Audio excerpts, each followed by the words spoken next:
L'affaire Makari aura été de celles qui ont marqué les travaux de la Commission nationale de recensement général des votes. Plus de 50 000 voix exprimées dans cette localité du Logon-Echari, dans la région de l'Extrême Nord, et initialement mises de côté par la Commission départementale de supervision en raison de leur transmission au-delà des 48 heures exigées par la loi.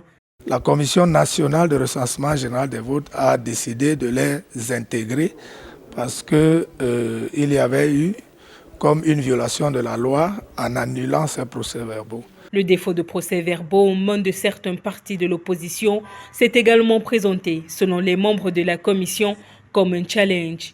Nous avons eu un problème au niveau de la disponibilité des procès-verbaux de la part des partis de l'opposition. Lorsque vous avez donc 2 PV en analyse d'information et qu'il n'y ait pas un troisième pour venir confirmer une information, vous êtes obligé de vous en tenir au PV principal qui est le PV de l'ECAM.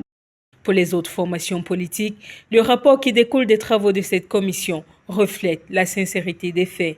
On est dans la sincérité. Évidemment, en face, les autres vont dire qu'il y a autre chose. Nous regardons que le recensement des chiffres. Nous avons l'ensemble de nos PV.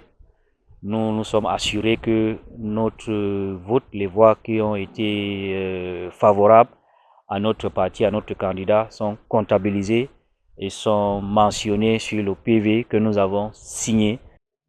La Commission nationale de recensement général des votes rend sa copie en l'absence du représentant du Front pour le salut national du Cameroun FSNC de Issati Roma Bakari.